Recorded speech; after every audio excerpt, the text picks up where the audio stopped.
আসসালামু আলাইকুম গাইস, দেখেন এই তো হাঁস সারাদিন পরে উঠে আসতেছে মাটি থেকে, বিল থেকে উঠে আসতেছে। এখন তুলে নিয়ে যে হাঁসে খাবার দেব।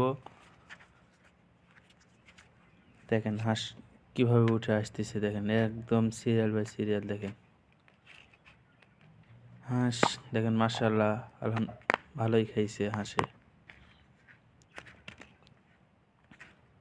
দেখেন হাঁসে কোনো এক সিরিয়ালে উঠে আসতেছে।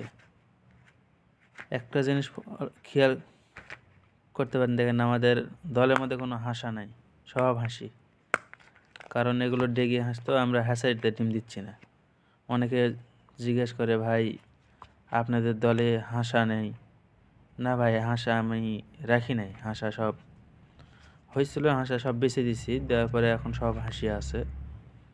কারণ হাঁসা থেকে লাভ নেই। এখন ডেগে হাঁস, তো এই সময় হাঁসাতে এখনো ফায়দা নেই, এই জন্য আমরা হাঁসা থই নাই। হাঁসা পরে সেটিং দিব, হাঁসের ডিম যখন দাম বাড়বে, হ্যাচারি যখন ডিম দিবে, তখন আমরা হাঁসা সেট দিব। এখন হাঁসা সেট দিয়ে এখন ফায়দা নেই, অযথা খিলে এখনো ফায়দা আছে কোন? 1 কেজি খাদ্যের দাম বহুত টাকা, এই জন্য খাদ্য ওদেরকে খিলে এখনো ফায়দা নেই, এই জন্য আমরা হাঁসা দিই নাই। ডিমের দামও কম এই সময়। হ্যাঁ, এই হলো অবস্থা। এখন হাঁস তুলে নিয়ে আসলাম, নিয়ে আসার পরে ঘন্টা 1.5 পরে খাবার দেব, খাবার দিয়ে ঘরে তুলে দেব, এই আর কি। আর ভাই, আমি নতুন চ্যানেল খুলছি ভাই, সবাই একটু চ্যানেলটা সাবস্ক্রাইব করে দিন, লাইক কমেন্ট শেয়ার করে দিন।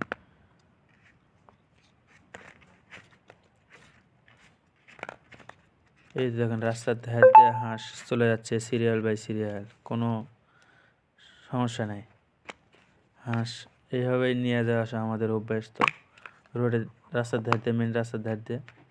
এখন এই সময় গাড়ির একটু চাপ কম আছে, তাছাড়া অন্যান্য টাইমে গাড়ি প্রচুর পরিমাণ থাকে।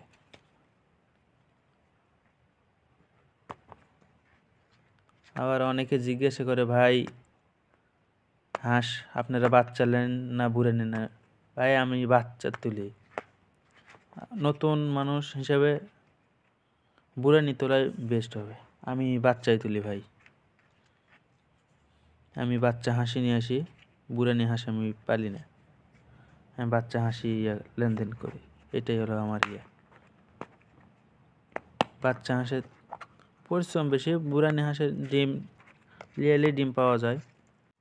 আবার অনেকে জিজ্ঞেস করে, ভাই বাচ্চা হাঁস লালন পালন করেন, বুড়ানি হাঁসেতে সুবিধা? ভাই বুড়ানি হাঁস নিয়ে অন্য সময় অন্য ভিডিওতে কথা বলবো। ওকে, আসসালামু আলাইকুম।